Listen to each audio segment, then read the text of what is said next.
તો ચાલો સીધા જ આ વિષય પર આવીએ. જરા કલ્પના કરો, ઘરમાં એકદમ શાંતિ છવાયેલી છે અને અચાનક જમીન પર કોઈ વસ્તુ પડવાનો અને કાચના ટુકડાઓ વિખરાઈ જવાનો મોટો અવાજ આવે છે. કાચ તૂટવાનો એ તીક્ષ્ણ અવાજ સીધો મગજમાં વાગે છે, ખરું ને? આજના આ એક્સપ્લેનરમાં આપણે આ જ રોજિંદા પણ એકદમ ચોંકાવનારા વિષય પર વાત કરવાના છીએ. એક એવી ઘટના જે આપણા બધાના ઘરમાં ક્યારેક ને ક્યારેક તો બની જ હોય છે. હવે કાચના ટુકડા જમીન પર વિખરાઈ જાય એટલે સૌથી પહેલો વિચાર શું આવે?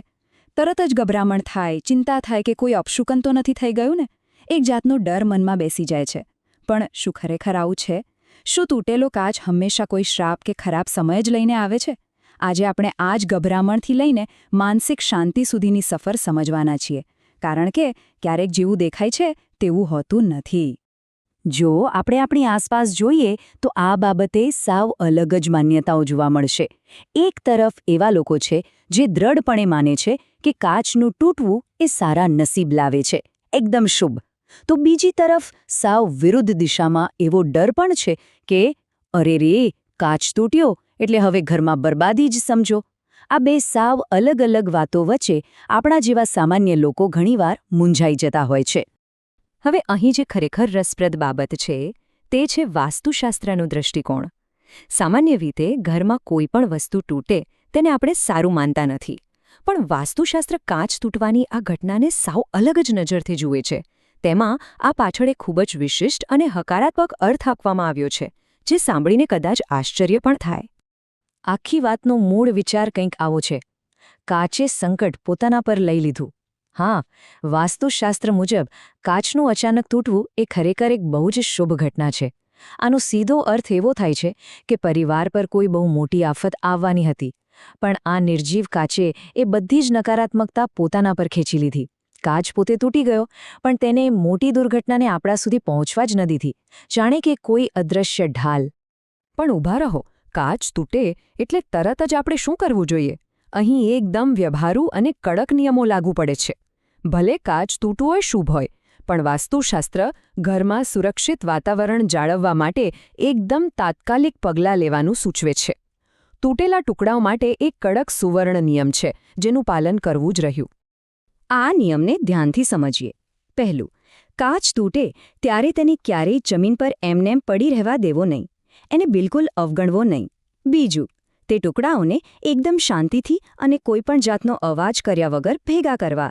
અને ત્રીજું, સૌથી મહત્વનું, તેમને તરત જ ઘરની બહાર ફેંકી દેવા. જો આ ટુકડા ઘરમાં જ પડ્યા રહે તો નકારાત્મક ઊર્જા ખૂબ જ ઝડપથી ફેલાવા લાગે છે અને તે કોઈ નવી મુસીબતને આમંત્રણ આપી શકે છે. એટલે એકદમ શાંતિથી અને તરત જ એનો નિકાલ કરવો એ અહીં સૌથી જરૂરી છે. ચાલો આગળ વધીએ અને જોઈએ કે આ વાત કેવી રીતે આગળ વધે છે. હવે આપણે વાસ્તુશાસ્ત્રમાં જણાવેલા 3 ચોક્કસ શુભ સંકેતો વિશે વાત કરીશું. આ એવા સંકેતો છે જે આપણને જણાવે છે કે ક્યારે કાચનું તૂટવું ખરેખર સકારાત્મક સમાચાર અને ઘરમાં ખુશીઓ લઈને આવે છે. પહેલો શુભ સંકેત એકદમ આશાવાદી છે. જો ઘરની બારી કે દરવાજાનો કાચ અચાનક જ પોતાની મેળે તૂટી જાય કે તેમાં મોટી તિરાડ પડી જાય, તો વાસ્તુશાસ્ત્ર મુજબ આ એક બહુ જ સારો સંકેત છે.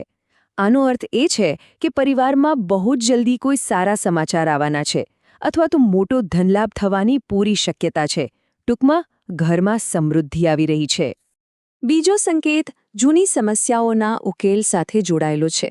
જો ઘરમાં રહેલો કોઈ અરીસો કે કાચ અચાનક જ તૂટી જાય તો એવું માનવામાં આવે છે કે કોઈ જૂનો વિવાદ, લાંબા સમયથી ચાલતો મતભેદ કે કોઈ મોટી અડચણ હવે પૂરી થવાની તૈયારીમાં છે. આ સંકેત એક નવા, શાંતિપૂર્ણ અને સકારાત્મક સમયની શરૂઆત બતાવે છે. ત્રીજો અને છેલ્લો શુભ સંકેત સીધો જ સ્વાસ્થ્ય સાથે જોડાયેલો છે. જો ઘરમાં કોઈ વ્યક્તિ લાંબા સમયથી બીમાર હોય અને બરાબર એ જ સમયે અચાનક કોઈ કાચ તૂટે તો વાસ્તુશાસ્ત્ર કહે છે કે આ તે બીમાર વ્યક્તિના સ્વાસ્થ્યમાં ઝડપથી સુધારો આવવાનો સંકેત છે. બીમારી હવે જઈ રહી છે અને તે વ્યક્તિ જલ્દીથી સાજી થઈ જશે એવું આ દર્શાવે છે. આ બધી સકારાત્મક વાતો કર્યા પછી હવે આપણે થોડા ગંભીર પાસા તરફ પણ ધ્યાન આપવું પડશે, કારણ કે દરેક સિક્કાની 2 બાજુ હોય છે. કાચ તૂટવાની ઘટના સાથે કેટલીક અત્યંત અશુભ ચેતવણીઓ પણ જોડાયેલી છે. વાસ્તુશાસ્ત્રમાં એવી ચોક્કસ પરિસ્થિતિઓ પણ બતાવી છે જે મોટી આફતો નોતરી શકે છે અને તેનાથી ચેતતા રહેવું બહુ જરૂરી છે. તો અહીં સૌથી મહત્વનો મુદ્દો એ છે કે કાચનું પોતાની મેળે તૂટવું અને આપણી ભૂલ કે બેદરકારીથી તેનું તૂટવું, આ બે વચ્ચે આસમાન જમીનનો તફાવત છે. ચોથી અને બહુ અગત્યની ચેતવણી એ છે કે ઘરમાં જાણી જોઈને કે આપણી કોઈ બેદરકારીના કારણે કાચ કે અરીસો ક્યારેય તૂટવા દેવો જોઈએ નહીં. વાસ્તુશાસ્ત્ર સ્પષ્ટપણે માને છે કે આપણી આવી બેદરકારી ઘરના સભ્યો પર કોઈ મોટું અને ગંભીર સંકટ લાવી શકે છે. પાંચમી અને સૌથી ગંભીર ચેતવણી છે આ ઘટનાનું ઘરમાં વારંવાર બનવું. જો ઘરમાં અવારનવાર કાચ તૂટ્યા જ કરતો હોય તો તેને ક્યારેય સામાન્ય ગણીને ભૂલથી પણ અવગણવો નહીં. આ એક મોટા ખતરાની ઘંટડી છે. વારંવાર કાચ તૂટવો એ ઘરમાં કોઈ બહુ મોટી વિપત્તિ આવવાનો ઇશારો આપે છે. એક એવી વિપત્તિ જે કદાચ આખા ઘરની શાંતિ અને સમૃદ્ધિને છીનવી શકે છે. હવે આ બધી વાતોનું વિશ્લેષણ કરતી વખતે એક અગત્યની સ્પષ્ટતા કરવી બહુ જરૂરી છે.